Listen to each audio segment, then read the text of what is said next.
Sebelumnya makasih ya waktunya udah menyempatkan hadir di sini. Saya bersama kuasa hukum saya Bang Minola mau klarifikasi tentang berita yang sekarang ini dari kemarin ya. Dari kemarin menyatakan bahwasannya saya mencabut gugatan di pengadilan gitu. Di sini saya mau meluruskan karena banyak sekali yang bertanya apakah benar atau enggak. Jadi di sini kalau teman-teman mau nanya boleh. Mungkin dari saya sendiri beritanya itu tidak benar ya. Tidak benar, salah, karena sampai saat ini pun saya kaget, malah ada laporan yang bahwasannya statusnya itu udah dicabut ternyata ya. Itu saya kaget banget karena bener-bener nggak tahu. Jadi saya juga makasih sama teman-teman wartawan yang udah menginfokan bahwa saya statusnya itu dicabut gitu loh. Mungkin dari abang sendiri bisa dijelasin kronologinya kenapa sampai beritanya itu bisa dicabut gitu. Saya sendiri kan sebagai orang yang nggak ngerti hukum ya, jadi nggak paham juga gitu. Ya, jadi seperti yang sudah berulang-ulang saya sampaikan ke beberapa teman media yang menanyakan tentang pencabutan itu, saya sudah mengatakan bahwa Dewi tidak pernah mencabut gugatannya. Begitu juga kami sebagai kuasa hukum juga tidak pernah mencabut gugatan yang kami daftarkan. Ya, jadi ini murni karena kekeliruan, kesalahan dan kekhilafan dari Pengadilan Agama Cibinong. Ya. Di sidang terakhir, di mana majelis hakim itu meminta agar Dewi ikut hadir dalam persidangan itu, memang ada dialog dan komunikasi. Ya. Himbauan untuk Dewi ini, apakah tidak bisa prosesnya menunda sampai kelahiran bayi. Meskipun diakui oleh majelis hakim itu dalam persidangan, tidak ada halangan secara hukum untuk mengajukan gugatan meskipun dalam keadaan yang sedang hamil, ya. Jadi dari dialog itu Dewi hanya menyatakan nggak apa-apa, saya sabar kok untuk mengikuti proses ini. Dalam arti kata sabar itu adalah kalaupun prosesnya itu agak sedikit panjang, apalagi tergugat juga tidak pernah hadir dalam persidangan, Dewi merasa oke-oke saja. Nah, inilah yang kemudian mungkin diartikan oleh pihak pengadilan agama, khususnya majelis hakim yang memeriksa perkara itu, langsung mengambil satu kesimpulan dan mengambil keputusan bahwa penggugat telah mencabut gugatannya. Nah, ini yang sebenarnya tidak harus seperti itu, karena pencabutan gugatan itu harus dinyatakan dengan tegas oleh penggugat itu sendiri atau oleh kuasanya, dengan juga memasukkan yang namanya permohonan pencabutan gugatan. Ini tidak ada permohonan pencabutan gugatan, pernyataan tegas juga nggak pernah disampaikan oleh Tengku Dewi maupun kami, tapi tiba-tiba muncul di ikornya itu gugatan Tengku Dewi itu sudah putus dengan amar putusan penggugat mencabut gugatan. Ya, sebagai bukti bahwa pencabutan itu bukan datang dari kami sebagai penggugat, baik kuasa hukum maupun Tengku Dewi, maka pada tanggal 9 Juli,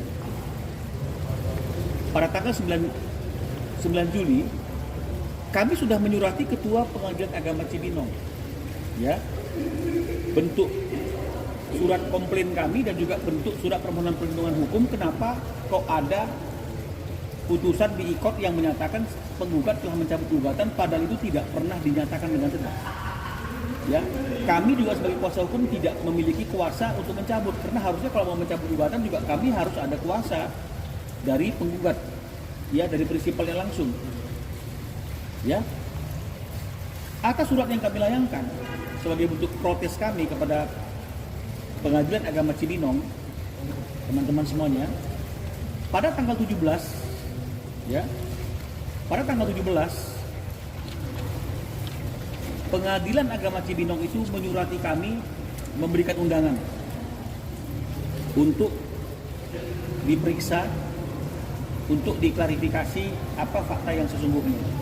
Ya, nah, di dalam proses pemeriksaan di Pengadilan Agama Cibinong oleh tim yang melakukan pemeriksaan atas perkara ini, atas kejadian yang kami alami ini, tim kuasa hukum sudah menyampaikan tanpa ada yang ditutup-tutupi, tanpa ada yang disembunyikan realita dan fakta dalam persidangan. Yang nyata-nyata memang tidak ada pencabutan secara tegas yang kami lakukan, baik lisan maupun tulisan. Ya. Dan kami juga meminta agar proses persidangan itu tetap dilanjutkan Karena itu juga sejalan dengan apa yang diinginkan oleh Dewi, dibuktikan dengan adanya surat pernyataan dari Dewi. Ya, jadi kalau misalnya ada orang yang beranggapan ini prank, Dewi ngeprank atau Dewi mencabut diam-diam, ada apa ini itu tidak benar. Karena Dewi sendiri sudah langsung membuat surat pernyataan yang menyatakan dia tidak pernah mencabut gugatan tersebut baik secara tulisan maupun lisan. Ini juga yang kami bawa ke Pengadilan Agama Cibinong atas peristiwa yang telah terjadi itu. Nah, jadi pihak Pengadilan Agama Cibinong menjelaskan karena sudah terlanjur keluar putusan yang menyatakan penggugat mencabut gugatan, ini kan tidak bisa kemudian kembali lagi ke proses yang awal. Ya, karena ini bicara mengenai masalah marwah daripada Pengadilan Agama. Jadi kami disarankan untuk mengajukan gugatan baru dan berjanji tidak akan menunjuk majelis hakim yang sama dan berjanji akan menunjuk majelis hakim yang benar-benar bisa objektif dalam menangani proses perkara itu jika kami mengajukan gugatan baru, ya. Dan tim yang memeriksa yang bertemu dengan timnya kita itu juga mengatakan ketika majelis hakim, ya, yang menjadi majelis dalam perkara ini juga akan dipanggil dan diperiksa oleh Pengadilan Tinggi Agama. Jadi itulah peristiwa hukum yang terjadi, tidak ada pencabutan, tidak ada niat yang tidak sungguh-sungguh, tidak ada niat ngeprank. Ini adalah benar-benar fakta yang sesungguh-sungguhnya karena kami bisa buktikan ada surat komplain, ada surat balasan dari Pengadilan Agama Cibinong. Ya. Nah, hanya saja ketika kami ingin menyusun gugatan baru seperti yang disarankan oleh pihak Pengadilan Agama Cibinong atas kekeliruan yang terjadi itu, kami masih menunggu. Kenapa menunggu? Karena waktu lahirannya Dewi kan itu sudah nggak lama lagi. Daripada gugatannya itu nanti anak pertama bernama ini, anak kedua lagi dalam kandungan, mending nunggu anaknya lahir dulu. Nah, sekarang anaknya sudah lahir. Gugatan akan kita sempurnakan dengan menambahkan nama anak kedua serta bukti tanda kenal lahirnya. Tapi seperti yang saya katakan dari kemarin, sebelum gugatan ini difinalisasi, sebelum gugatan baru ini didaftarkan, kami tetap harus berkoordinasi, berdialog dengan Tengku Dewi, apakah ini didaftarkan ataukah ditunda dulu, karena keputusan terkait dengan masalah itu bukan ada di tangan kami sebagai kuasa hukum, ada di tangan Dewi. Ya, jadi kalau misalnya teman-teman bertanya kapan Bang didaftarkan, ya tergantung Tengku Dewi kapan itu mau didaftarkan, ataukah ditunda dulu, ataukah apa dulu, itu kan murni keputusannya ada di tangan Dewi. Tapi kalau mengenai masa pencabutan, sebenarnya tidak ada pencabutan gugatan yang dilakukan oleh Dewi. Iya, karena ini memang agak miskomunikasi ya. Ternyata harus mengajukan gugatan baru gitu. Sebenarnya saya agak kecewa juga sih. Jadi kok jadi PR gitu kan, jadinya bertele-tele gitu ya. Jadi secepat mungkin sih kalau bisa sih udah langsung mengajukan gugatan baru ya. Sebenarnya gini, kalau membuli sih sebenarnya nggak apa-apa kalau faktanya memang benar ya. Apalagi kan benar-benar ini banget ya,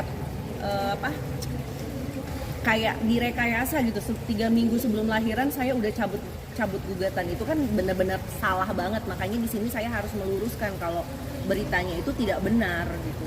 Saya benar-benar tidak ada mencabut gugatan dan sampai saat ini saya juga tidak ada berubah pikiran untuk kembali atau rujuk, tapi memang komunikasi saya sama saat ini masih suami berarti ya belum putusan baik-baik aja.